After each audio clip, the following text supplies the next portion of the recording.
శ్రీమాత్రే నమః. ఆలయాల్లో ప్రదక్షిణలు ఎందుకు చేస్తారు? ఎన్ని ప్రదక్షిణలు చేస్తే ఫలితం లభిస్తుంది? సాధారణంగా ఆలయానికి వెళ్ళినప్పుడు ముందు ఆలయం చుట్టూ ప్రదక్షిణలు చేసిన తర్వాత మాత్రమే ఆలయంలోకి ప్రవేశిస్తారు. అయితే అలా గుడి చుట్టూ ప్రదక్షిణలు ఎందుకు చేయాలి, ఎన్ని ప్రదక్షిణలు చేయాలి అనే విషయాల గురించి చాలామందికి అవగాహన ఉండదు. అందువల్ల ఆలయం చుట్టూ ప్రదక్షిణలు చేస్తూ ఉంటారు. ఇలా ఆలయం చుట్టూ ప్రదక్షిణలు చేసే దేవుడిని ప్రార్థించటం వల్ల దేవుడు అనుగ్రహం పొంది కష్టాలు దూరం అవుతాయని ప్రజల నమ్మకం. అయితే ఆలయానికి వెళ్ళినప్పుడు గర్భగుడి చుట్టూ ప్రదక్షిణలు చేసేటప్పుడు కొన్ని నియమాలు పాటించాలి. వాటి గురించి పూర్తి వివరాలను ఈరోజు ఈ వీడియోలో చూసి వివరంగా తెలుసుకుందాం. అంతకంటే ముందు ఈ వీడియో కనుక మీకు నచ్చినట్టయితే లైక్ చేయండి, షేర్ చేయండి.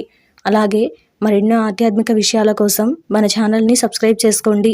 ఇంకా విషయంలోకి వెళ్తే 3 సంఖ్య సత్వ రజో తమో గుణాలని, భూర్భు వయస్సు వర్లోకాలని, స్థూల సూక్ష్మ కారణ శరీరాలని సూచిస్తుంది.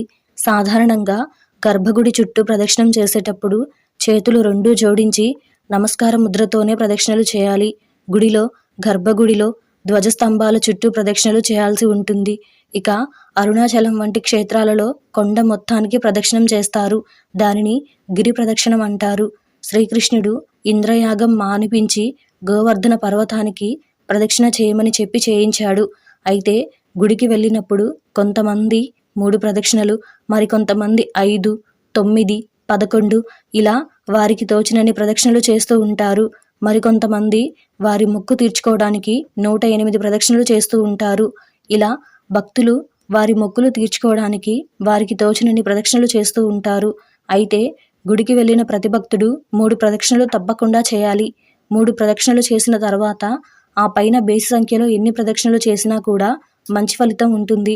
కొన్ని ఆలయాలలో ప్రత్యేకంగా ఆలయ చరిత్ర, పురాణ విషయాలను బట్టి 108, 116 ప్రదక్షిణలు చేయాలని నియమం ఉంటుంది. కానీ సాధారణంగా ఏ ఆలయంలోకి వెళ్ళినా కూడా గర్భగుడి ధ్వజస్తంభం చుట్టూ 3 ప్రదక్షిణలు మాత్రం తప్పనిసరిగా చేయాలి. ప్రదక్షిణలు చేసిన తర్వాతే గర్భగుడిలోకి ప్రవేశించి దేవుడి దర్శనం చేసుకోవాలి.